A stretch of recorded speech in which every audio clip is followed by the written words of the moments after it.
Welcome to Conversations with Dr. Skip Mason, pastor, preacher, historian, author, teacher, librarian, archivist, world traveler, collector, family historian, avid reader, and creator of the popular Vanishing Black Atlanta Facebook page. But a lot of folks who love history. Most importantly, he's our dad who loves his family and who taught us the importance of our history and having important conversations. Join him now for this episode of Conversations with Dr. Skip.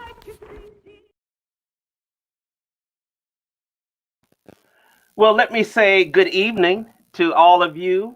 So delighted to welcome you to a Nightcap Conversation this evening. Now, I know some of you all said, now, why couldn't you delay this until 10 o'clock?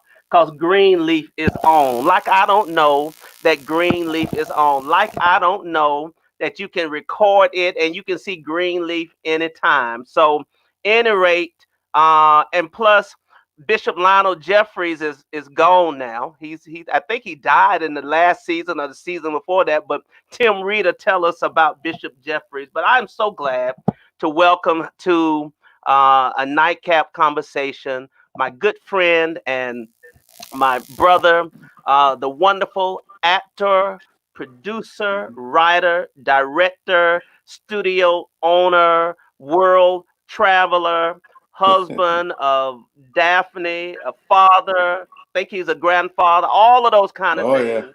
Yeah. Tim, you like that introduction, man? Yeah, you hit a lot of notes. Yeah. I hit a lot of notes. How you doing, Tim? I'm blessed, man. I got no complaints, none whatsoever. You know, life is good. I'm in my legacy period. Man, yes, because you just turned 75 last year, I believe. Yeah, I'm 6 months into it. I'll be 76 in 6 months. So I feel good. I'm still great. above ground and still moving, still creating.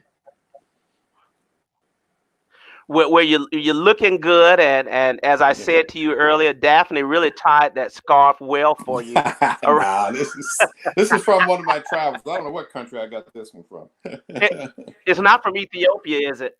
No, I wore that the other day. No, this one, I'm thinking this is from, probably I got this in either Nigeria or when I was in the Middle East. Israel. Okay. I'm not sure. It's a beautiful scarf. Well, listen, so glad you would spend a little time with me this evening. And all my Greenleaf watchers, they will come back and watch it. The wonderful product of social media that you can record, save, and watch it over and over again. But Tim, what have you been doing since COVID-19 took over and changed our lives? Well, you know, it's funny. I was telling somebody the other day, I'm busier now than I was before COVID-19. Oh, I believe it. You know, I can't keep track of the days. I've been so busy. We you know, creative people, whatever the situation is, they don't stop creating. They just adjust to the space provided. That's right. And my place here in Richmond, and then my studio is about 12 minutes from my where I live. Okay. So between that place and I can control the environment. There's only one or two other people coming to the studio uninvited, and or invited, I should say, and then here at home. So I'm observing the lockdown. I stay away from crowds. At my age, you know, I have to be very careful. Yeah, I wear masks when I'm out, and do you? But I'm very creative, man. We're going to be launching a streaming service probably the end of July. Okay. And we're getting a lot of content together to launch that. And I'm working with, the last 10 years, 11 years of my life, I have devoted to my institute, Legacy Media Institute. And we travel around the world working with emerging filmmakers. And London, Ethiopia, Nigeria, South Africa, Cuba, Trinidad. And we've been doing that for 11 years. Well, that's a film festival, but actually, it's a festival, but all the people in the festival that you see are people that I have either mentored or worked with over the years. Oh, wow. One of the gentlemen in the gray jacket with the white shirt, the other gentleman is from Ethiopia. The other young lady is from the bottom lady. She's from Trinidad. And of course, the lady in black is from London by way of Ghana. And what we do is we get together, we work together. I travel with them. Matter of fact, some of them will shoot for me. January before the pandemic, I was in Ethiopia with one of the students, not students, one of the filmmakers. Now he's a master filmmaker. He does virtual reality, and he just won. He became the first African to win the coveted Lion from the Venice Film Festival, the oldest film festival in the world.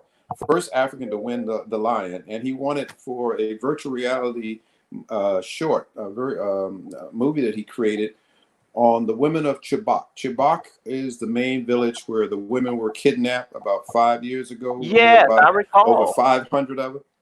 And well, the story has gone away. It's off the front pages. Well, he was upset by that. He went up there, took his cameras, and shot this incredible virtual reality piece. You go into the village, you meet the mothers and the daughters of these young ladies. About 128 or so have been returned. The rest have never come back, and yet they hold a vigil for them, the mothers. And he did this story. It's an incredible story, very powerful. And he takes you into the village. I mean, it's 360 degrees. You can see birds flying. You can look. I mean, it's just an amazing piece of work, and it won him incredible accolades. And as a matter of fact, I'm working with him now. I want to give him a virtual reality section on my on the streaming service that I'm launching. And so these young filmmakers, some out of London that I work with, they do shorts. Some of them are doing feature films, sci-fi. Ethiopia, a couple movies in the festival comes from there. So I'm like, I got these young folks who are keeping me active and keeping me dreaming and keeping me involved. Now, are these a part of your quarantine chronicles? Some of your filmmakers? Well, actually, the one there that we just finished that tonight about a couple hours ago. Oh, did you? Okay. Yeah, that's a good friend of mine. Dwayne Wickham. Yeah, he's a journalist. Used to be with USA Today. Great journalist. And, oh yeah, great journalist. And we talked about, reminisced about our days in Cuba. You know, he introduced me to Cuba about 14 years ago. And I've been going every year since. And he's dined with Castro. But we go over and we shot 2 documentaries in Cuba. Wow. And we were lamenting about how a lot of the stuff we do, not that it goes unnoticed, it's seen, but people don't, especially people of African descent, unless the dominant culture says it's good. Yeah. We kind of get into that. Well, it was all right. But the man said it was good. Then everybody gets excited. Well, we did a documentary about 18 years ago, maybe, 16, 18 years ago, on the bombing of Tulsa, first one ever done, and 21. And it was seen quite a bit for about a year, won some awards. As a matter of fact, our dear friend, Johnny Cochran, he had used the documentary and his case for reparations for Tulsa just before he died. He called me and said, I want to use this documentary. Ken, I said, of course, Johnny. And all of a sudden it disappeared again. And now, thanks to a wonderful series called Watchmen, who did a reenactment of the bombing of Tulsa in 21, it's back in news again. And everybody's like, again, the man said it's good. So now everybody's on it. But I'm hoping out of it will come some action, reparations, or some find the bodies. It's an incredible story. Our stories, it's kept me, active, finding our stories. I mean, I've done about 14 of the obscure stories. We've talked about your love of history. Our history is so rich, so rich. Yeah, that's a few of them. Elizabeth Keckley, I mean, one of the most incredible women that's ever lived on the face of the earth. I mean, she's like a mixture between Harriet Tubman, Angela Davis, and Lena Horne. That's a powerful comment. If you could put all 3 of these in one woman, it would be Elizabeth Keckley. Amazing. Entrepreneur. She created one of the top designers. Matter of fact, back in the day before the Civil War, if you went to a Washington ball, and you weren't wearing a Keckley, in the New York Times, not in vogue, huh? Yeah, New York Times said she's wearing a Keckley. I mean, born in slavery, bought her own freedom, and it's just an incredible story. You know, and so those stories, I find them all over the place. Blind Tom, I know you know Yeah. about Blind Tom. Brian Tom Bethune from That's Georgia. it. Yeah, From yeah, yeah, and yeah. Travel the World. I think it's still some discussion whether he was I think he was the first black performer to perform in the White House. Wow. You know, and I'm trying to get it cleared, but with the dates are so he may be the last legal slave in America. Tom You know, Bethune. Blind Tom Blind may be Tom. the last legal slave. I mean, after this is after emancipation, they Amazing. kept him as a slave thanks to the Amazing. Supreme Court of Virginia. So these stories, man, are just it says so much about, you know, so much of the propaganda and information we get now is modern. It's of the hip hop years. I mean, Yeah, it's for the last 20 or 30 years. yeah. And so our kids have got this sort of victimization syndrome that has lived for the last 40 years. Prior to that, you know, I wasn't raised as a victim. I was raised as a warrior. Right. And when you start telling these stories that I used to hear old people talk about, and you bring them today, people just, you know, they just go, you can't believe that can't be true, That's you true. know. Yeah. And but we have some great stories to tell. Tremendous story. And you know, although you're known for your acting, you know, Mhm. and been on some of the most iconic shows, at heart, you're a master filmmaker and a storyteller. I, That's your passion. well, I was raised to be a storyteller. I mean, Yeah, that was my job in the family. I was the grill. I was the guy who, when we left choir rehearsal, that's my mom. yeah. We left choir rehearsal. I was about 14 then, I think. Wow. But we left choir rehearsal. I come back from the church. I stopped by my grandma's house, and she would say, "All right, what happened? Who did this? What's going on? Who's dating who? Who's doing this?" And I had to tell the story. So I was always a storyteller. They would bring me to the house and they, all right, Junior, tell them about this and tell them about that. And I was raised to be a storyteller. That's amazing. Mm-hmm. So for just those who may not know, that once upon a time, let me see if I can find that. You know, Tim, as I tell people, I'm the host, Mm-hmm. I'm the producer, I'm the Mm-hmm. engineer. Yeah, I oh gotta yeah. find and all of that kind of stuff. But folks don't know, many may not know or Mhm. remember particularly that you were a comedian Yeah, and part of I one of started the out in first stand up. interracial comedy teams. Tell us Yeah, about that. yeah, Tim and Tom, my partner Tom Dreesen, young Italian fella, and I met in '69. I had just moved to Chicago out of college, and I was the first black hired by DuPont, DuPont, in the marketing training program, and met him at a JC meeting, and Wow. we struck a friendship, and we used to tell. He was a great storyteller as well, and we would tell stories about our childhood. And people used to say, "You guys are funny. You ought to be a comedy team." And one day, about 6 months into the friendship, I said, "You think of what I'm thinking?" He said, "Yeah, let's try it."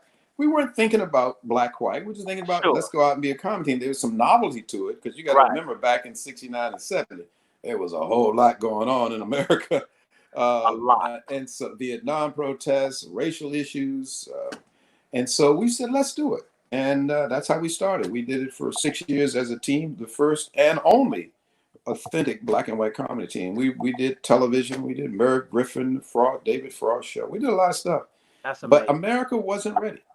We were truly before our time. Wow. And so this book it's been out for a while. We're in the process now of trying to not trying, turning it into a long form documentary, Okay. and then we're going to do it as we have a feature film script. But I wanted to do the documentary first before, you know, have some control over the initial truths in the book. Now, is he still living, Tim? Yes, he is. Yes, he is. We're both cancer survivors, and we've been through a lot. And he's kicking it, and I'm kicking it. And he was an opening act and very close friendship with Sinatra for about, I think he did it for about 10 or 12 years. And matter of fact, he was the speaker and pallbearer at Sinatra's passing. Funeral. Yeah, and Wow. but he's doing very well. He's still active, still doing comedy, and we a friendship that'll last forever. That's amazing. So walk us through, Tim. Just we just want to trek back for a minute before we Mhm. move forward. Walk us through how you got into situation comedy and Yeah. television. Was Okay. WKRP your first show?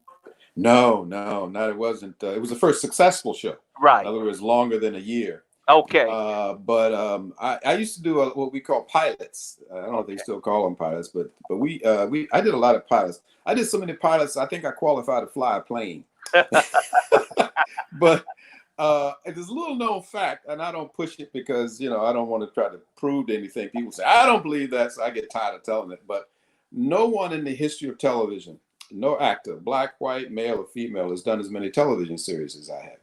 Really? I've done over 20, somewhere in the neighborhood of 23 or 24 television series in my long career.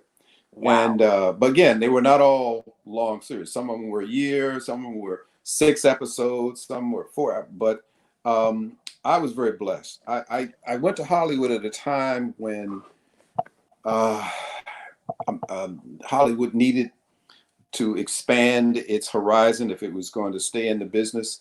It was right after what some white writer in LA termed black exploitation films. That era. They saved Hollywood. They were, Yeah. they were what I like the term for that was used back in the 30s and 40s, race movies. They Okay. were race movies where the brothers and sisters got their power. They were Three the Hard Way. They were always these wonderful action adventures. That's And at the time that they came out, Hollywood was dying. They had done Thurgood Martin, Mary, and Funny Girl, and they didn't make any money. And literally, the business and the studios were sinking. And along comes these black films that they begin to take charge of and make more of. And we're And talking about the early 1970s now, time-wise. it's late, yeah, it's late 60s, Sweet Sweetback's A Badass Song with Yeah. Melvin Van Peebles, a hero of filmmaking that doesn't get enough No. talk. Melvin Van Peebles was a pioneer. He was of the old Oscar Michaud, Spencer Williams, Noble Brothers. He was of that ilk. Matter of fact, for a long time, until recently, no black filmmaker owned as many of his films as Melvin Van Peebles. Really? Yes, yeah, he was way ahead of his time as well, and he started that sort of independent, small, making that movie Mhm. and getting out there. And all of a sudden, Hollywood took notice and started making their own and co-opting some of the other film and bringing in filmmakers, and it saved Hollywood. And as soon as it saved them, they said, "Okay, we got enough. Now let's go back to what we do." And and they did. Same thing in television. So about the time that I started working, the networks was having problems, Okay. and they were saying, "All right, we better do something." Network was springing up, and so there was a more of a, thanks to Norman Lear. Well, actually, he ripped off the brother who wrote Cooley High for Good Times, but That's right. that's another argument. I think it was Eric Monty. Eric Monty, Eric yes, Monty. and he got the shaft, and he was bold enough to fight back, but they took him down. They really Wow. they gave him a very difficult. That's a story that somebody will tell in a book or something.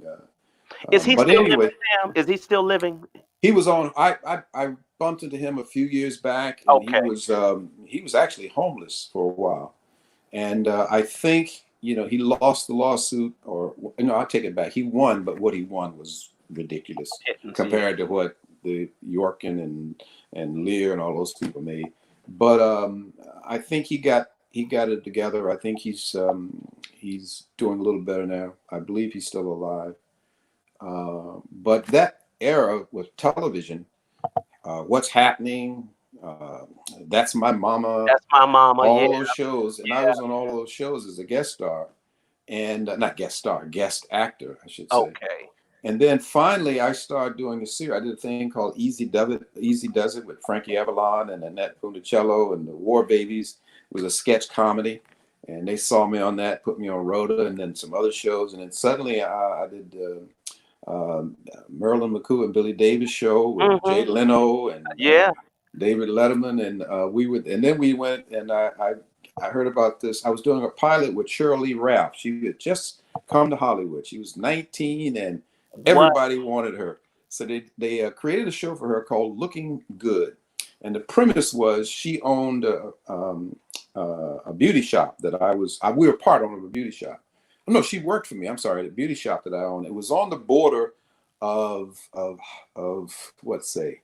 Well, you know, in Hollywood, there's a road called Rodeo. Rodeo Drive, yeah. Rodeo Drive. It's one of the richest real estates in the world. Well, when you drive down Rodeo, you hit a point where suddenly Rodeo becomes rodeo.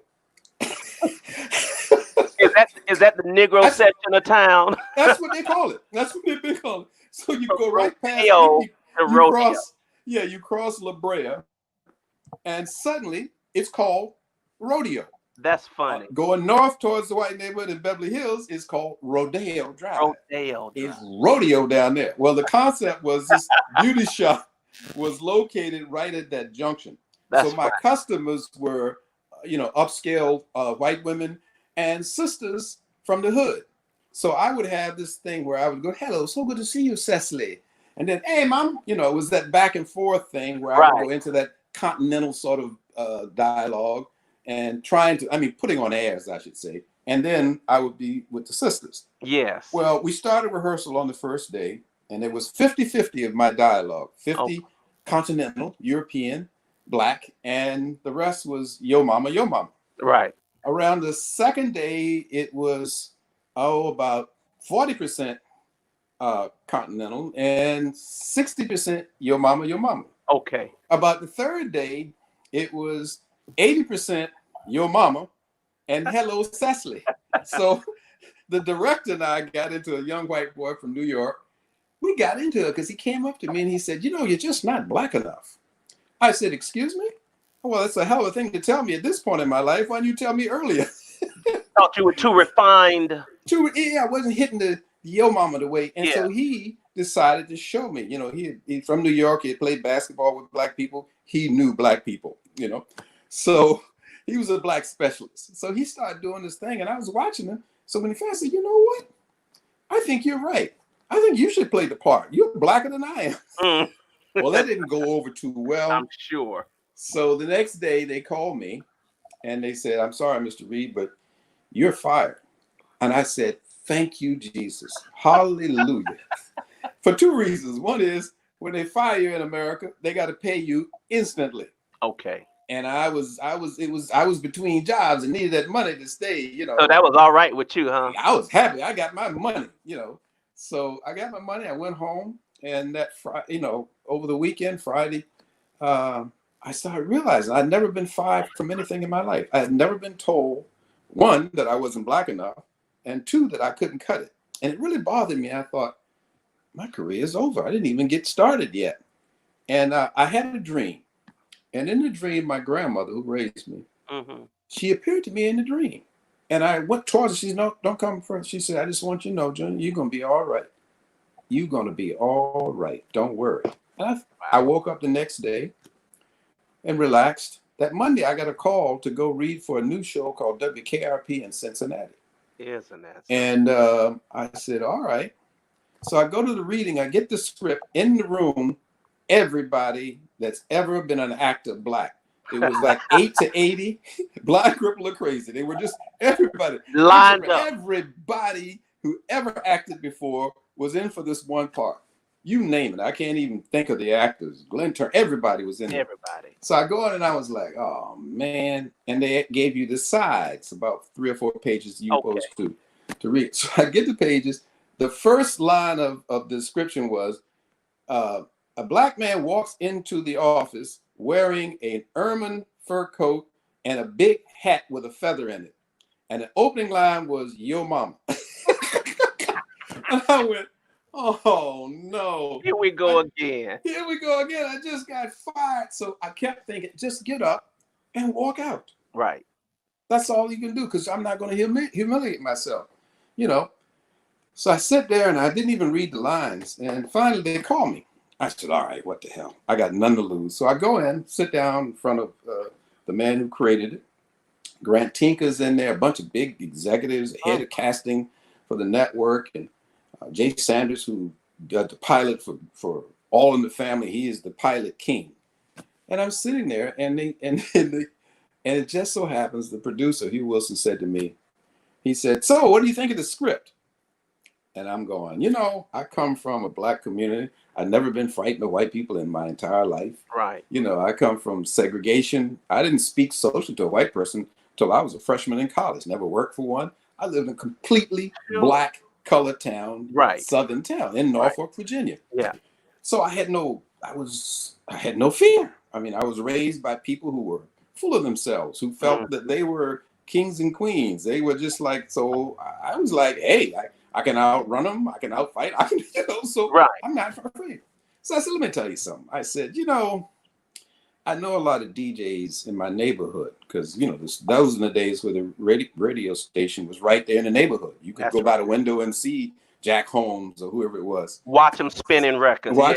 So I said, I know these guys. I said, but what they sound like on the air and what they are like in person are two different things. Mm-hmm. I said, so if there's only one side to this guy, your mama. I said, but I know most of the DJs, they live in nice houses. They drive a car. This is the neighborhood I grew up in. And the guy said, I'm from the South, Tim. I think you're right. I said, I don't think I would want to be known when I'm 60 years old as somebody calling me, hey, Venus flytrap.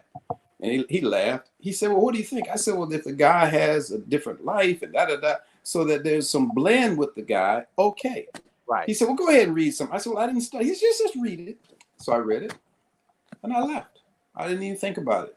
What happened is everybody but him said he ain't Black enough. We don't want him. We need somebody. JJ was hot then. Yeah. And, so they were like, no, we need somebody going to play that chord we need because that's where the money is.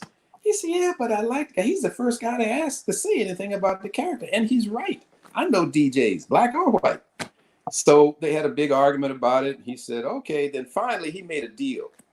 They wanted an actor to play the lead, and he wanted somebody else. And they said, no, we want this other guy. He said, I tell you what, I'll give you your guy, but you give me Venus Flytrap. Nigga, oh, what the heck? He's a Black kid. He ain't going to be that much anyway.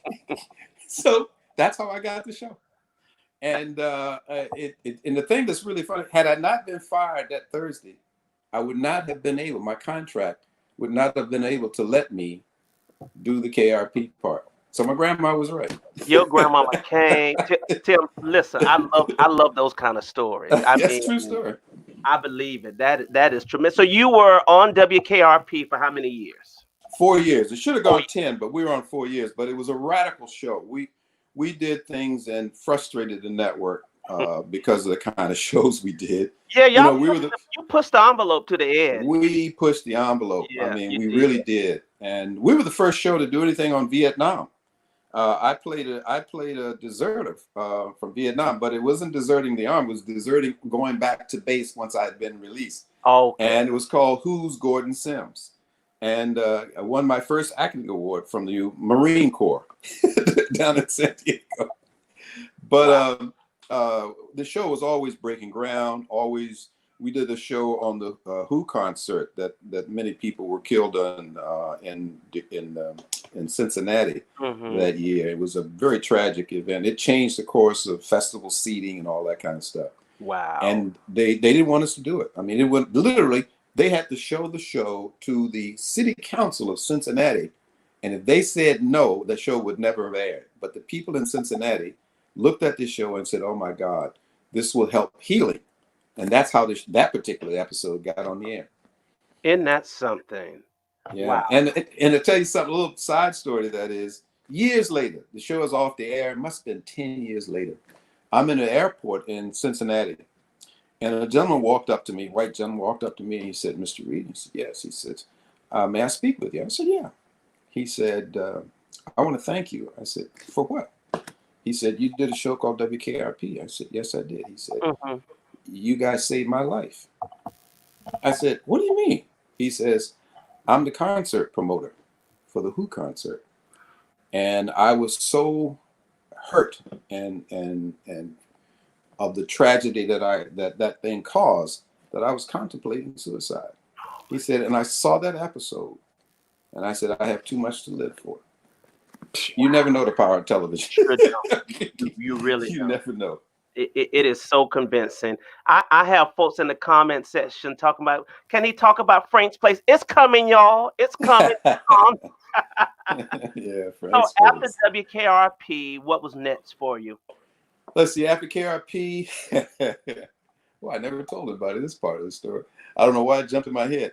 After the KRP, I was in between. I was doing well. I bought a couple. I was living life, and then all of a sudden it ended.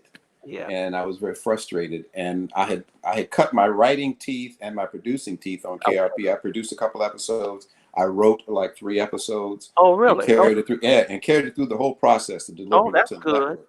So I started my production company, and started to shooting shorts and things like that, putting out pilots. I shot a pilot, and some of the information that I had shot, I started doing music videos. Before there was a music video MTV channel, I was doing poetry and music videos. And Bob Guccione of Penthouse saw some of the videos. They were very, I won't say sensual is a better word. They weren't sexy. It was no revealing. It was just had a wonderful, my love for women, my love for the look and the feel. And so the poetry was based on poetry I had written.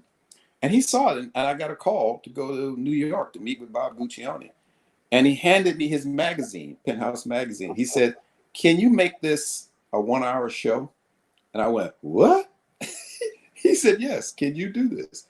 He says, "Because people I know would be too graphic, because it was tighter back then. You couldn't show much of anything." Right. He said, "But I liked your stuff, and it was sensual, but it wasn't, it wasn't explicit. It was." He said, "Can you do that?" Done. Mm-hmm. He said, "I'll give you $250,000. I said, "What?" So he said, "And my empire. So write it, produce it, and direct it." Amazing. And I took off and flew this. I was in New York, and he had the old Judy Garland house on 63rd Street. Okay. I shot in that. I went to Marbella, Spain. I was in LA, and for 6 weeks, and I didn't use my name. I didn't want anybody to know that I was doing stuff for Guccione, right? Right. But anyway, we shot the piece, and it was taken in a lawsuit and never aired.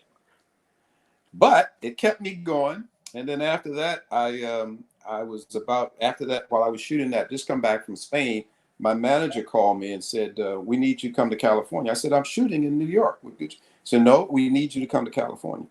I said, "For what? A pilot? I'm not coming way out there for a pilot." He said, "No, that's not a pilot. You start work tomorrow." And I had just come back from Spain, literally landed at the airport, got to the hotel, and they said, "You messages. And I got the message. So I said, "What?" She said, "Yes, you got a series." Now, the side story to that is Daphne and I had a fight, and we broke up. And when I left to go to Spain, I was like, when I come back, I want you to be here. This is, my out there. I'm gone. So this was in California. So I leave and come back. I'm at the airport. She's at the airport. As I'm coming through customs, I see her. And it just struck me. I'm going, "Oh, wow. I don't want to go back into the gene pool. This is working. Maybe we can mend this." So by the time I came, this was before TSA. By the time I came, she was walking on one side with a little bit. By the time I came through customs, I said, "Will you marry me?" She said, "Yes." I said, "Under some conditions." She said, "What conditions?" I said, "Our kids have to agree," and our kids hated each other. Hated each of the spouses. Right. My kid wasn't crazy about her. Her son hated me. Wow. And I said, your mother has to agree, and I have to have a big honeymoon. I want my friend Robin Leach to plan it for me. I want to do this. So I got to have a series. When I get a series, we can get married. She says, "Agreed." We jump in a taxi. I go to the hotel. Right down across from Central Park. I go in the room. They said, "Mr. Reid, messages." I said, "Okay." I call my manager. She says, "You got a series." I said, "What?" I said, "Daphne, I got a series." She said, "All right, I'll start the wedding." I mean, literally an hour Are for you me kidding? saying that to getting to the hotel and having the series. It was called Teachers Only with Lynn Redgrave, Norman Fell, Gene Smart. It was a wonderful cast. And Yeah. we did a year for NBC. Teachers only. Teachers Only. Yeah. Wow. And we got married and had a wonderful honeymoon. We had a big house in Ocho Rios, Jamaica. Had a wonderful honeymoon. That's amazing. I never heard of Teachers Only, Tim. I'm sorry I missed that one. Yeah, that was an NBC series. I've been on all the networks. That was an NBC series for about, I think we did 13 episodes, maybe. I forgot how many we did. Wow. Let me Yeah, see. that Let me was one. pull it up. I think this is a Teachers Only. Teachers Only. There you go. Yeah. Yeah, there you go. It's a great cast, though. My goodness. Yeah. Yeah, they are. Norman Fell, he became one of my dear friends. My dear friends. We hung out a lot together. He used to, you call Norman's phone and his answer would come on. He says, in his wonderful voice, he says, the key to acting is sincerity. If you can fake that, you can do anything. Best acting lesson you could ever get. That's amazing. So okay, after Teachers Only, what's next? And are you edging closer to Frank's Place by this time, or is Frank's Place still Well, years off? no, there was a couple of side tracks. I did a pilot that didn't go, and then I decided that I wanted to become a producer full time, and I started producing. I did a piece a couple shorts and things like that. Yeah. And then a friend of mine called me and said, Tim, he had been one of the writers and producers for KRP. He says, I want to bring you on a show that you would be a great character on. I want you to play a cop on a show called Simon and Simon, which was I remember Simon top and 5 shows in America every week. And he says, you come on, it's going to be an easy gig, and you're going to play Marcel Proust. We call him Downtown Brown. Well, Marcel Proust is a French poet, right, and very high class. I said, Marcel Proust? He said, yes, we call him Downtown Brown. I said, now I'll go from Venus Flytrap to Downtown. You got any sane names for a brother? But anyway, I took that job. It was one of the easiest jobs I ever had in my life. I go and work maybe 2 days out of the week, and they were paying me nice money, and I did that for 4 years. And then around the end of the 4th year, Beverly Hills Cop had come out and was doing very well. And I liked it. And I went to them and I said, I play this cop on Simon and Simon. I said, why don't you let me do the last episode? I had written 3 episodes for Simon and Simon. I said, let me write the last episode, which will be a pilot to spin off Downtown Brown into, instead of Beverly Hills, we're going to do it in La Jolla. Okay. In San Diego, because the show was supposed to be in San Diego. So La Jolla was sort of the Beverly Hills of San Diego. Right. Where all the hardy-tardy and the big shops and big multi-million-dollar homes. I said, so I'll be this cop like in Beverly Hills, but I'll be in La Jolla. And we'll write the pilot where I get transferred over there. And we had my co-partner, cop partner, was a white guy. I said, so this will be Beverly Hills Cop, but it's going to be La Jolla. And so they said, write the episode. So I wrote the episode, and we sent it to the head of TV at Universal at that time. And he said, yeah, but I don't think Tim can carry a show. He's a second guy. He's a second banana. He's black cop, that kind of thing. So the guy came and told me it was going to cost them nothing, a whole pilot for just 1 episode, right? And when they told me that, the guy, one of my friends, said, Tim, the reality is he doesn't think he can carry a show. I said, I can't, huh? So they were picked up for another episode, another year. I said, I'm not coming back. They said, what do you mean? I said, I'm not coming back. If you don't think I can't carry a show, what the heck am I doing here? I mean, it's good money, but I want my own show. If I don't make that move now, right, I'll never make the move. So he said, well, they didn't care. They can get a black second cop anywhere. They were like, okay, if you want to go, no problem. Go ahead. So I resigned from the show, no problems. And one day playing tennis with my good friend Hugh Wilson, who was the producer and creator of WKRP in Cincinnati. We were playing tennis at his house. I said, Hugh, I said, let's do a show together again. He said, yeah, I'd like that, Tim.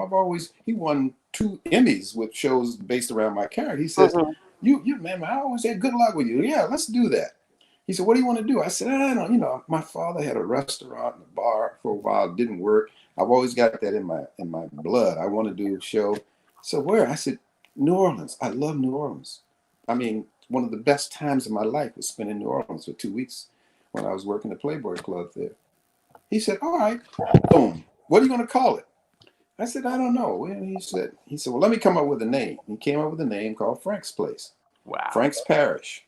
A guy who teaches Renaissance history at Brown University. I'm a graduate of Brown. He teaches Renaissance history. And he said, would you let me just go? So we actually flew to New Orleans. He and I got on a plane, flew to New Orleans, and said, let's just really look for this show. So we would go to funeral homes, restaurants, and every character you see in that piece, actually, there was a person who was identical to that person. Hannah Griffin, who played Daphne, was based on one of the oldest funeral homes in New Orleans that Okay. were run by the widow, the woman in the Virginia Capers in the wheelchair, and Love Daphne played Cape. her who played her daughter. She had 2 daughters, and she played her daughter. They were based on real characters. Wow. And Miss Marie, who was probably the oldest character hired in a sitcom in the history. She was pushing 80 when we put her in a sitcom. It was like, nobody hires anybody 80 years old. And Charles Lampkin, a big jazz guy who played with all the great jazz people of that era. Of course, Tony Burton, no longer with us, who was in Rocky. And the gentleman who played the cook in the white jacket, his name just jumped out of my head. We found him on the plane going down there. On the plane? On the plane. Hugh was trying not to smoke. Those are the days you could smoke on a plane, by the way. Right. Hugh was trying not to smoke, and he just had a big breakdown. He said, I got to have a cigarette. But of course, nobody had cigarettes, and we were in first class. So he said, let me go back. So he walked in the back of the plane, trying to bum a cigarette, saw this guy sitting there, and the guy's asking everybody, he said, I got a cigarette. So the 2 of them went in the back of the plane, and they lit up and smoked a cigarette. After the cigarette, he came, sat down, he says, I found Shorty. I said, what do you mean? He said, I found a kid that he's actually from New Orleans. He speaks Cajun. We got to have this kid. I said, what does he do? He said, he's a gym coach in Las Vegas. Amazing. I said, but Hugh, he's a gym coach. He said, yeah, but come on. He can speak Cajun. I said, all right. And that's how he got the job as a cook. And he was excellent and started his acting career.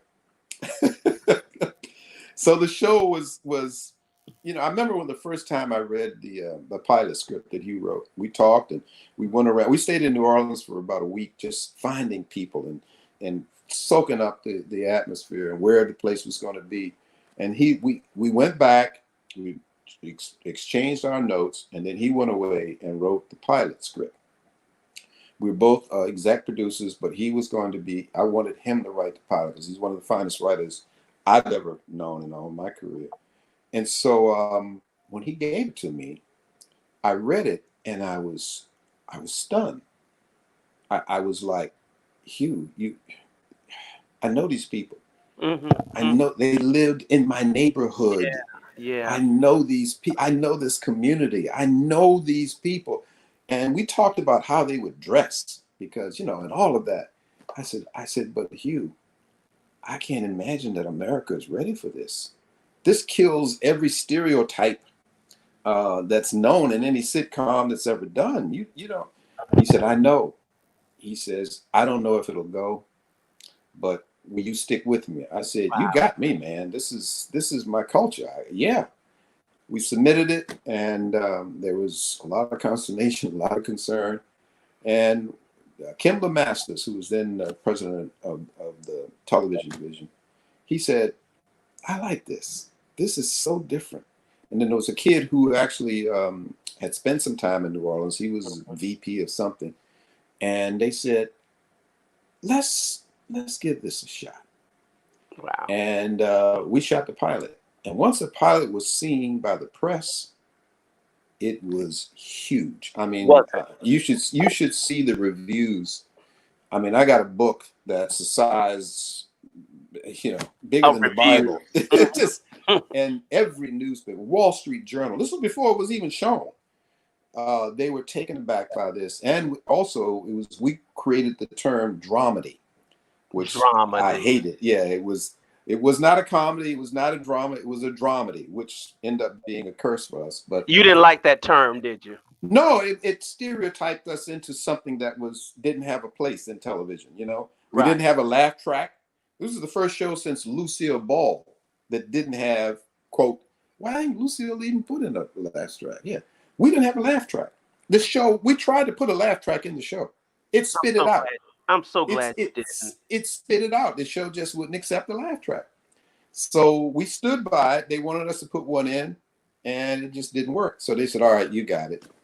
And that show just sent shockwaves through television. And it's one of the pleasures of my life. That and When We Were Colored, for as culture is concerned, Yeah. I was able to give homage and honor my ancestors and honor my Uncle Joe and my grandmother and all those people that I grew up around.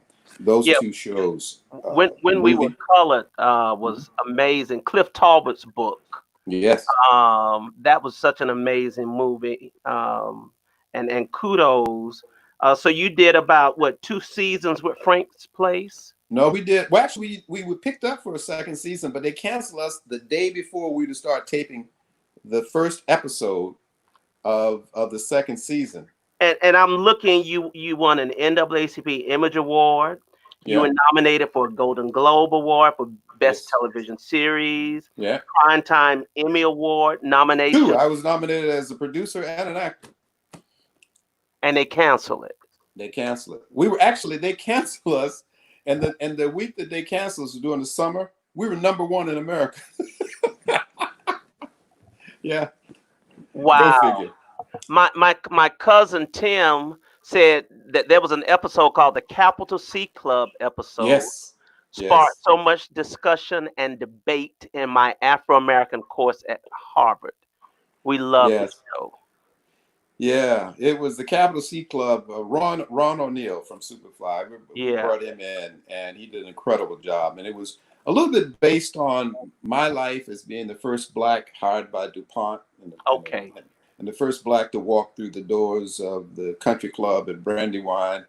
And I had a line in there that I will never forget when Ron O'Neill was trying to get me to join the Capital C Club, which you had to pass the brown paper bag test. Mm-hmm. We of course forgotten those days, but yeah, if you were as dark as the brown paper bag, you could not join those elite cotillion clubs in New Orleans. Sure, you had to be lighter than that. And so the idea was, Ron O'Neill wanted me to break the color barrier in this Black club. And I remember the line I had. I looked at him. I said, Ron. Well, the character's name. I said, I was the first Black to do this. I was the first Black to do this. I'll be damned if I won't be the first Black in an all-Black club. So I joined the Coachman, the Black club. Right. But now I'll tell you a story about that. That the life of these things and how they affect people, both good and bad, are amazing. I teach that to my filmmakers, the power of propaganda. Mm-hmm. And as what it's meant to mean, what it means, the influencing of people. While that show aired, and about a month later, I got a fan letter from Detroit. I'll never forget it. And somebody brought it to me, and I opened it up, and I was reading it. It's from a woman who has been raised in New Orleans, born and raised in New Orleans, had moved away during the Great Migration North. And as I'm reading the letter, I see some droplets where the ink has been smudged on the bottom part of the second page. Mm-hmm. And as I get down there, this is what I'm paraphrasing what she says. She says, I'm from New Orleans. She says, and I love my city, but I had to leave. She said, the greatest love in my life was from New Orleans, and he was a dark-skinned man, and I loved him dearly. And he couldn't pass the brown paper bag test. So my family, she was very fair. Okay. She said, my family would not allow it. And while I married a wonderful man and had a great life, I have never forgotten that love. And I could see where she literally near the third was crying, and the teardrops would fall on the thing when she was talking how much her life had been changed and the love that she lost that she never knew beyond her first time, all because of skin color. Wow. And I went, wow. And this was before Spike did that movie that dealt with Do the Right Thing. No, the one before that, the school one about School Days. Yeah. That's where he had some with the jigaboos and the wannabes. Yeah. But this was a year before that, so he gets credit for being the first one to deal with race within the Black community. But we did that a year before that. Wow, that's amazing. I think Frank's Place was one of the greatest shows ever. Period. Is it on DVD? Do you know? No, I have tried my best. You know, I made offers. I've got some business partners. We tried to get it. They won't let me have it. It's buried. It'll show up. Sometimes in Africa, I get letters from Nigeria. It plays in London. But no, I can't. I want to get it to release it on DVD. I have the original 1-inch. Everything is a story in my life, but one day I get a call from a friend of mine at Universal Pictures and Studios. He said, "Tim, you need to come over here. I got something for you." I said, "Okay." So I jumped my car. I drive over there. I still had a little a space over there. So I go over there. He opened the trunk of his car, and there were all 22 episodes in the big raw. What we had 2-inch tapes then. Okay. Someone had put them in the garbage can. He said, I just couldn't throw them away. And so I have them. Wow. Original, I've had them all digitized, but he took them. They literally were in the dumpster. Is it the whole season? Yeah, the whole season. But you can't do anything with it in terms of. Well, I can't sell it. But what I'm going to do, as I say, I'm starting a new streaming service called Legacy of a People Network. And what I'm going to do is, in festival settings, I just can't earn money for it. I can't, I can't do that. But I can put them on as a special, and I'm going to do that. As that's going to be one of the things we slip out one every so often. So Tim, how did Sister Sister come about? Sister Sister was manna from heaven. It was, I had pretty much decided to leave Hollywood and retire. Okay. And that's when I decided to build my own studio. And I moved back east, bought a farm in Charlottesville to save my life, because after Frank's Place and I did another series called Snoops. It was a takeoff on what is it? It's a wonderful series with not Claudette Colbert, but Thin Man. The Thin Man. Okay. It was a takeoff on the Thin Man. Kind of a detective series. Yeah. And we did 13 episodes of that, and I produced it, created it, and starred in it, both Daphne and I. And that's the one that bought the farm. Okay. Because I knew we weren't going to do but 13, and how I got it, I had to mile to get it, but I got it. And I said, this is the one. I'm retiring after this. So we took a lot of money we made, and we bought a farm in Charlottesville, big 70-acre farm. And I sold my my Mercedes and bought a tractor. And I just drove around on my tractor for 3 years. Wow. Just enjoying myself, get my blood pressure under control. And then I decided I wanted to get back into producing, not so much acting. And I wanted to build a studio, and I needed some extra money. I had a little bit, but I needed, this was going to be a big multi-million-dollar deal. Mm-hmm. So I said, that's Snoops. Yeah. And I said to, folks who listen, I said, I want to do this, and my grandma taught me something that I've yet to forget, and I teach it to my kids. Dreams come true. Mm-hmm. You got to believe. Dreams come true. They do. And I know it doesn't come on the time that you wish for it, but Faith, active faith, makes dreams come true. Not hope, but active faith. You got to be moving towards the goal. You want a car? Start looking at the cars you want. I Go out, love it. test drive it. You Yes, know, yes. you want a house? Go look at houses you want. Look at things. Start. You know, you have to be active. That's the only problem I have with a lot of religion. It teaches that reward is after death. I don't care about it after death. I want it now. I mean, Jesus didn't wait. Why should You I want wait? your heaven on earth. I I want hear my you. heaven on earth. This That's is where I am. Why do I have to wait till I die? I mean, right. that's the only problem I have with religion, not spiritual religion. Right. And so I was like, all right, I want this. I want to build a studio. I want to do this. What can I do? I need to create. And sure enough, along came this opportunity. I first said no to it. And then Suzanne DePass, who is quite a woman and producer, and you don't say no often. I said no the first time, Right. and she was like, you need to rethink Right. that. Right. So I did. She looked out for me, and I did 6 years. And thanks to the sister, I had that extra money I needed, and I built my studio. And you built your studio when? I built my studio in 1998. I broke ground.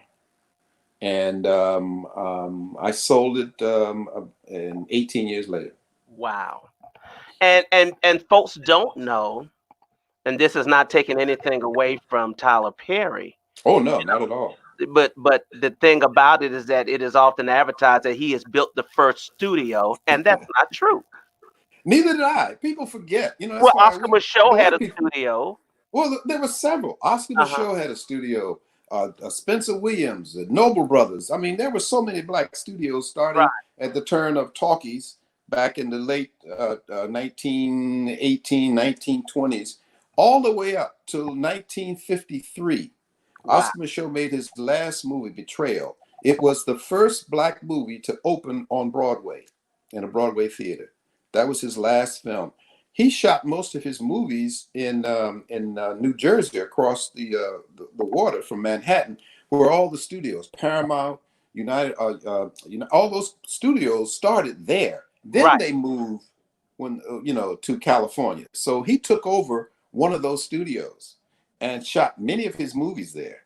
So he had a studio in Chicago, and then not since and I think the last studio functioning was in late 49, 50. No one had built a studio black until I did it in 50 years later. And now it's a common thing, and it's a good thing. I'm glad to see people doing it. You got to put your money where your mouth is.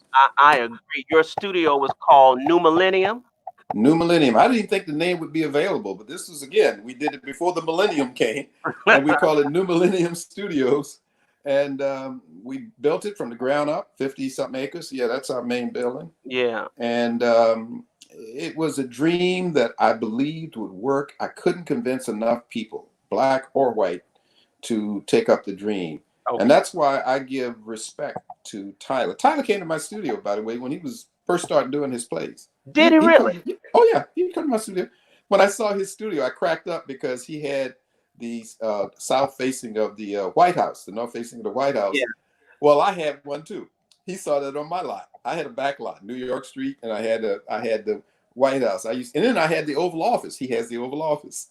So I'm sure I influenced him. But he did what I could not do. I have to give him respect. He made it work. I wasn't able to get the state or get the people with other people with money to join me, neither black or white. They just didn't think it was going to be viable. I kept saying, this can change the state. Sure. This can be $1 billion industry right here in Virginia. Right. He was able to convince, that's my Oval Office. Yeah, That's Mm-hmm. my soundstage. One time was one of the largest soundstages on the East Coast, built from the ground up. Do you think it might have been just the location at the time? They could not see that you were in Virginia, right? Yeah, I was in Virginia. Yeah, in a black community. I took Petersburg, which is one of the oldest black communities in America. Not the location in terms of community, but just in Virginia as a film capital, as a place for films to be produced. You think that It might would have? have worked. It was no different than Atlanta. It Okay. would have worked, except that you needed the legislature, you needed the people. I'm not going to pull the race card and say because I'm black, but race did enter into it quite a bit, Okay. but not anything that I couldn't defeat or get around. I'd have been out of business the first 2 years, Yeah. but it was just a nuisance. But Yeah. it didn't stop me, and yes, it could have worked had I had the backing of some of the legislators who what made Atlanta work wasn't Tyler Perry. It was the fact that they were giving money away to Yeah. You people to had come and shoot the there. rebates, and you had all kind of incentives. Yes, Yeah. yeah, incentives. And he was certainly doing what and better than what I attempted to do. I Right. give him nothing but respect for that. And so, but he had the government on his side. There were some people who were visionaries who could see. And Richmond and Virginia, there were no visionaries, and very few of them today. They Right. can't see past the Confederate statues. They can't see, they're living in a vacuum that was very comfortable for them and very very enriching for them. To Right. try to say we want to make change, we want to bring in a new thing. They were still trying to get over the fact that tobacco wasn't going to be the number one crop in Virginia. In So Virginia. so Yeah. you got to look at and it's just people holding on to the past, like what we're seeing now in the streets. You got young people, Z generation, millennial generation saying enough. I'm tired of this. I'm tired of your Absolutely. statues. I'm tired of this. That's I'm right. tired of how you That's treat right. people. The That, hypocrisy. I think if you sum up America today, you have to use one word: what is hypocrisy. hypocrisy? I've never seen in my lifetime the hypocrisy that exists in government, in police, in all the things. The rule says this, the law says this, but the people with money say this. The people Yeah. with power say this, and that's got to change. You Yeah. cannot an empire cannot survive. Look at the fall of you pick an empire, Persia. You pick Right. any empire, That's right. Rome. And you look at the leadership near the end of it: Nero, Caligula, Yeah. Saddam Hussein. You look at the leadership of these countries that have gone down, and they're much like the leadership we have on all levels today. Today. Morality is gone. Yeah. They've destroyed truth. You got people, Principles. Yeah. Yeah. principles. Mm. Truth. Truth is the most hated thing in American politics. You Wow. know, it's so when you look at that, how far can this go? Darkness cannot. Light will always win. Always. Oh, if it's nothing but a pilot light, That's right. it's going to shine and take out darkness at some That's point. right, Tim. Well, your life. And I've heard you recant many of your wonderful stories in your life, but tonight is the first time that this light bulb has gone off, that you have really you put forth the work, but there's been a lot of divine movement in your life. Okay. Yeah. From the start with the grandmother, and from seeing Daphne Mm-hmm. at the airport and getting the pilot. The Lord was really guiding you, but I think what I take away from tonight, is to continue to walk and move forward in faith. You got to That, be. that thing has hit me tremendously. So let me ask you this now. Mm-hmm. You had Sister. Was this Mm-hmm. around the time that Daphne had the Fresh Prince when she had That came after. She that came? got that about, I think it was my second year on Sister. She was had the opportunity. The young lady left who was playing her role in some kind of salary dispute, and Daphne went in and read for it and got it. And so she had a wonderful 4 years near. I think I still had a couple of years Yeah. on Sister when she finished her run. And she said, I'm going to the farm. And she left. I didn't even know she was. One day I come home into our condominium right in Beverly Hills. I come home and my daughter was staying with us at that time. I come home, I go into the closet and I hear this jingling of metal. Ding, ding, ding. They were Right. hangers. I went, Daphne is moved out. she said, I can't handle it anymore. And so she was at the farm. And That's amazing. yeah, But it she had to have been an amazing time for both of you all to be yeah on top situation comedy shows at the same time. yeah. Good Well, I had working, her in good working in two. household there. Brother, I tell you, that's how I was able to build a studio. No, we've been very blessed, and I tell everybody, dreams come true, Yeah, but they only come true if you put feet on them. yeah. You gotta be act. I mean, I get angry with a lot of religious people who, oh, that's one of the joys of my life. That picture there with Lena Oh, Horne. I had the pleasure of becoming friends with Lena during a very difficult time for her, and she gave me the rights to her life story. I had it she for about did. 4 years, Oh, and we had 3 scripts. We were in production 3 times, and it would always fall out. And so I was so so Tim, frustrated. who would have played Lena? Who would you have cast? Well, that was one issue. I the first script Because we I know didn't have. everybody wanted to play. Oh, Everybody wanted everybody to wanted to play play Lena. her, Yeah. but when I was producing it, the first thought I had in mind was Hallie, Yeah. but Lena was not too keen on that, and then Hallie did Dorothy Dandridge, and that killed that script. Matter of fact, we were in development, and when she came out in that, they went no, and we don't know if we can find anybody else to play her now. And then I forgot. I said, well, let's find a young ingenue. Let's do a talent search, Okay. An unknown. Yeah. and so the gentleman who won an Emmy for the Temptations script, Okay. he wrote the second script for Showtime. I had a deal at Showtime, and we almost got that one going. Lena was very upset that didn't go, and I was too. And then the third time was I was going to do it at CBS. I had a deal with Procter and Gamble, and then that fell out, and it was just too expensive, to keep year after year up. And so I said, Lena, matter of fact, the picture you saw was the last time that I was with her, but Mhm. I loved her. Her movie has to be done It has. because people don't understand that the incredible character of this woman. She was feisty. She Yeah. was tough, Yeah. you know, Yeah. and she didn't fly. So whenever we would have a meeting, I'd either have to go to That's New true. York, and That's so true. she would come to California, but she'd take the train. Yeah. So it had to be well planned, and the time it was like trying to see the president. But she would always make time for me, and she told me one day we were meeting. She had Daphne, you guys go sit over there.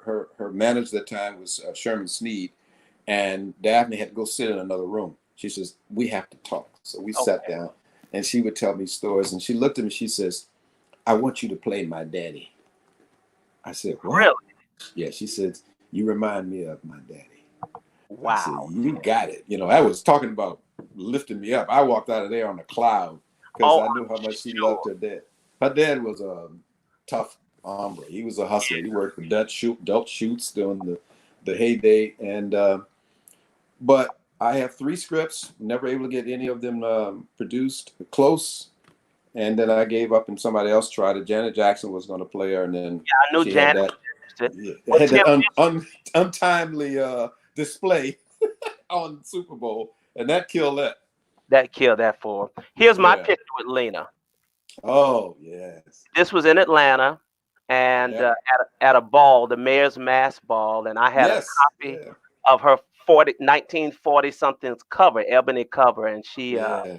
she signed it. Just one of the greats. I hope somebody will do that story. I hope so too. I Yeah. tried. I put my money in it. I mean, a lot of money got into it, but I still wanted to be made, even though I couldn't be a part of it. And it is, man, to sit. I just discovered literally when I moved from my studio, I discovered a set of tapes Okay. of interviews with her. I had the right to sit with her for hours, and I have Lena's voice telling her own story. And Wow. I'm trying to think what I want to develop with it. And one of the things I'm thinking about doing now is a ballet.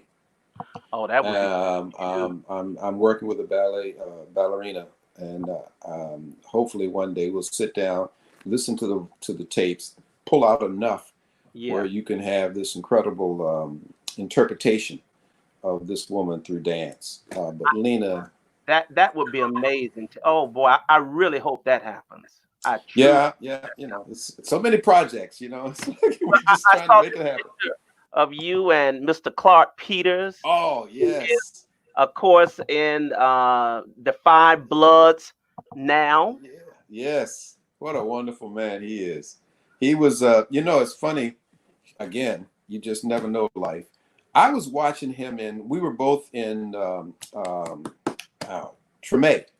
Of Tremaine. course, he was a more in it than I was. I was a reoccurring. I played a lawyer, Garland, I think my name's was. And anyway, but I always wanted to work with him because I love his character in Treme was unbelievable. He's a Right. great actor, unappreciated actor. And I kept saying, "Oh, I want to work with him." So literally one evening, I'm watching a movie that he's in, and he plays a policeman. I think it was Billboard, the one that was up for an Oscar. It was something about the billboards. The woman had a billboards, a racial thing, but Right. he played a police sheriff in it. And I was like, look at this guy. What an incredible actor. And I said, literally at 1 a.m, I want to work with this guy. Literally, that was on a Thursday. Monday morning, I was on a plane flying to Atlanta to do a show called Love Is, a Yeah, new show. I And saw I get there, that was and they on said, OWN, I believe, wasn't it? yes, it was on Yeah. OWN.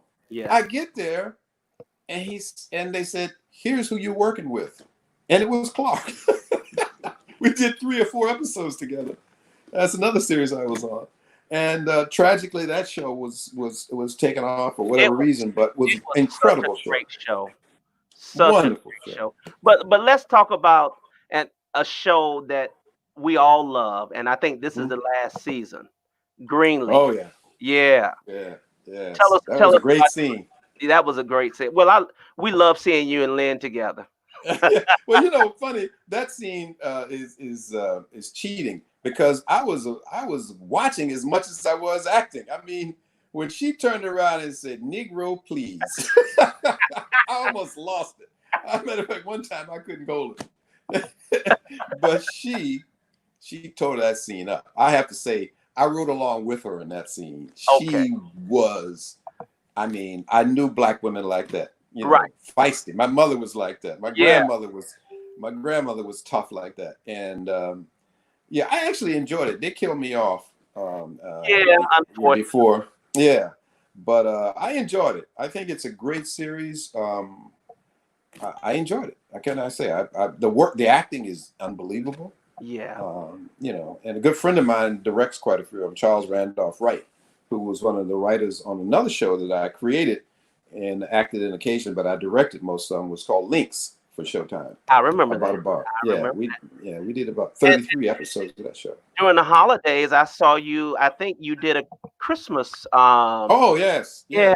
yeah. That was a nice show. Nice movie. Yeah. Yeah, I did about. I'm sort of becoming the Christmas movie Black Father. I've done about 5 of them. That's another one. Yeah. Yeah. So yeah, they're fun to do. You go up to Canada and you spend a week or 2 up there, and it's easy living and enjoying the work. The writing. So a lot of those shows are shot in Canada. Most of them that I worked on were all shot in Canada. Yeah. Okay. I did one. No, I'm sorry. The bakery show was shot in Los Angeles. Okay. The one with the bakery. Yeah, that was shot in Los Angeles. But the rest of them, most of them were shot up because of the giveaways. They got. And you've been so gracious. We're about to wrap, but tell us about this big event, cultural showcase. Well, I'm trying to raise money for my institute, and we started about 5 years ago. I had a partner, a young lady who was an international model and host and designer. She joined me, and we put on our first fashion show about 5 years ago. Okay. And we raised money for our institute, which helps me travel and give scholarships to emerging filmmakers. Mm-hmm. So we do it every year. And this was to be our 5th year, and will be, but we now have to move it. But as most people in the world today, we are affected by the pandemic. Yeah. So we pushed it because safety is most important. And the designers, mostly designers from around the world, we bring them in from Panama, from Ethiopia, from Nigeria, and America. And that's why I call it a cultural fashion show, because We also have a theme, you know, like one year it was Ethiopia. We had coffee ceremonies. One year it was Panama. I mean, we have these themes, and I wanted to bring, as I say, I'm in my legacy. I wanted to bring a touch of culture to Okay. our community, and let them see. You know, we live in a beautiful world. I mean, it is a vast. The thing that I miss most right now is that I can't get on a plane and go visit the incredible friends. That's why I do the Quarantine Chronicles. I'm live with my colleagues in South Africa and Yeah. Ethiopia and London and Trinidad, and I get to sit in front of them like we're doing and talk. But I travel a great deal. It's one of the reasons I'm not gonna die a rich man, because the airlines will make all the money. But I I love it. love traveling, I man. do too. And I would right now like to be Oh, there we are. somewhere We're in having a coffee Ethiopia ceremony in at a Ethiopia. coffee Yeah. ceremony. That's my partner, this young kid, Uh-huh. Trevon. We travel the world together. I've actually sent him out by himself to Nigeria, to Cuba, to Trinidad.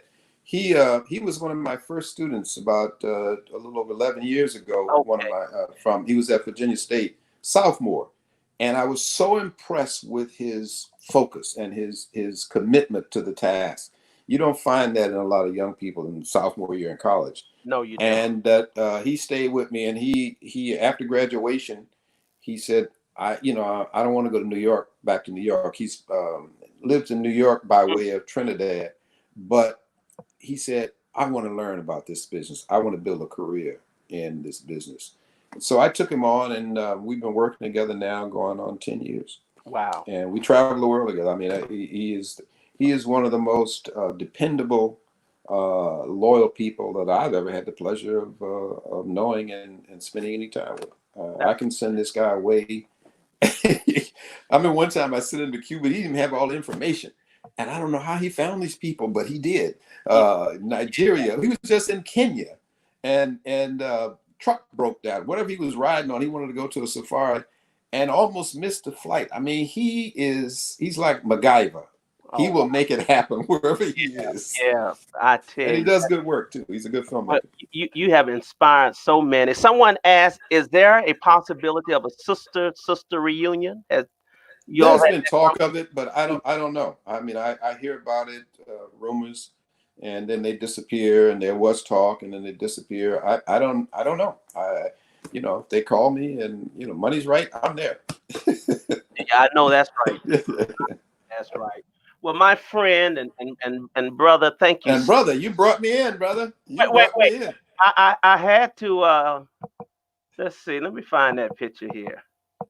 You brought me in. Yes, There you there he go. There he is. Yep. is. Yes, Oh and 06. and here's your son. My Uh, son. I followed in my son's footsteps. that's right. Please give him my regards I and will do. I tell him will I do. said hello. And Yeah. we appreciate you so much. And I'm Thank grateful you, Skip. to you for spending some time with me. This evening. Anytime. I continue to follow. Look, if you're not friends with Tim on Facebook, it's Tim Reid's Place. Yeah. It's Yeah. Facebook and Instagram. Are you on Instagram as well? Yeah. Tim Reid Sr. Okay, Tim Reid Sr. Okay, well, Yeah. I'll post it later. So tomorrow night, my nightcap conversation, I'm going to spend some time with two of my Broadway friends who have been out of work since March. Yes. And tomorrow I have Daniel, who was playing Ike Turner in the Tina Wow. Turner musical, which is just magnificent. I had a chance to see it, and so Daniel is also in the OG, and he's just a tremendous talent. And then Donald Weber, who Mm-hmm. is in Hamilton, and Hamilton is about to come out on Disney, I believe, the Mm-hmm. theatrical production. So Dan and Don will sit with me tomorrow, and we'll catch up and see what are they doing since COVID-19 shut down the theater. And I can't imagine because that's such a huge community, Tim, It of is. actors and production folks and the whole nine yards, and looks They're like hurting. they're They're hurting. hurting, man. Yeah, they're Yeah. They're hurting. but I'm Yeah. certain, like you and other creatives, they're finding other ways to channel that energy. creating the space you find yourself. There you go. There you go. I tell you. Well, Tim, thanks so much. Give Thank my you, sir. love to Daphne, and Will do. I look forward to being in touch with you soon. Okay. Take care of yourself, man. All right. Well, that was wonderful. I appreciate Tim so much for spending some time with me and with you this evening, and hope you'll join us tomorrow. I think at 9 o'clock for another nightcap conversation with Skip Mason, and have a good evening. Have a wonderful evening, and remember, Black Lives Matter.